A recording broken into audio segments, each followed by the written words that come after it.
Alhamdulillah, salatu wassalamu ala rasulillahi sallallahu alayhi wa sallam. Mes chers compatriotes, c'est avec joie que je vous retrouve à l'occasion de ces vœux de bonne année.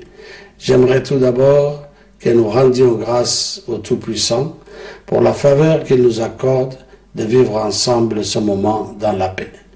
Je vous souhaite tous d'entrer dans cette nouvelle année avec espoir, optimisme et confiance. Mes premières pensées vont naturellement à ceux d'entre nous qui sont marqués par la maladie, la solitude et les difficultés du quotidien. Je prie le Très-Haut pour que 2015 soit pour eux une année de guérison, de solidarité et d'amélioration de leurs conditions de vie. Mes pensées vont également à nos vaillants soldats en Somalie ou sur nos frontières, à ces hommes et à ces femmes qui, par leur sacrifice quotidien, loin de leurs parents, nous protègent et protègent la région de toutes les vicissitudes. Je leur renouvelle la reconnaissance de la nation et de la patrie. Mes chers compatriotes, que cette nouvelle année accomplisse vos espoirs, qu'elle réalise vos projets et vos ambitions et qu'elle nous projette dans un avenir meilleur. Cet avenir, nous le construisons ensemble, de façon responsable et lucide. Rien ne peut nous détourner de cet objectif commun. C'est pourquoi nous sommes plus que jamais déterminés à déployer tous nos moyens et toute notre énergie pour y parvenir. L'attentat terroriste qui a endeuillé notre pays en mai dernier et les tentatives de déstabilisation des organisations terroristes ne pourront jamais contrarier la volonté des Djiboutiens et des Djiboutiennes à poursuivre leur développement dans la paix et dans l'unité, car c'est dans notre nature d'être un peuple pacifique et tolérant.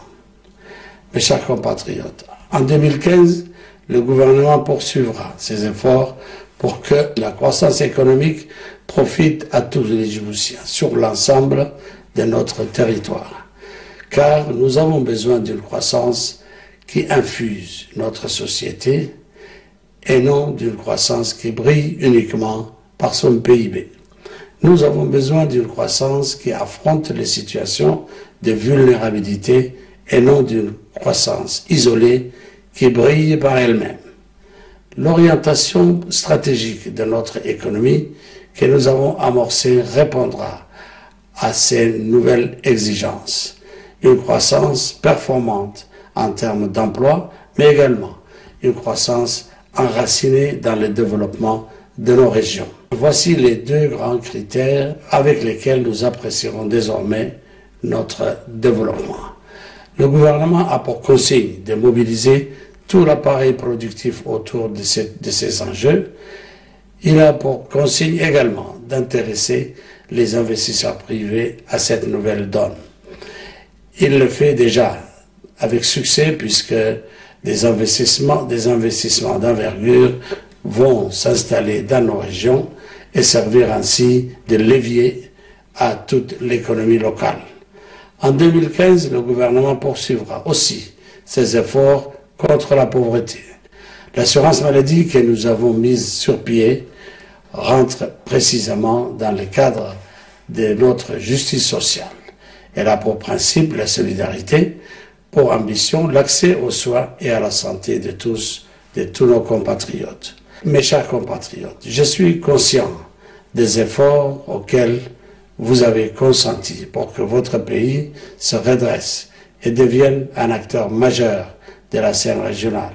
Ces efforts n'auront pas été vains puisqu'ils nous permettent d'envisager notre avenir avec confiance et sérénité. Nous devons poursuivre dans cette voie car ce sont ces acquis qui nous propulsent avant tout dans notre avenir. Notre République doit continuer son cheminement, notre unité consolidée doit continuer à nous protéger. Je veillerai personnellement à ce que tous les Djiboutiens, de quelque bord politique qu'ils soient, participent à l'édifice national. Restons fidèles à nos valeurs de paix, d'unité et de fraternité. Je vous souhaite encore une fois mes meilleurs vœux de santé et de prospérité pour cette nouvelle année. Vive la République!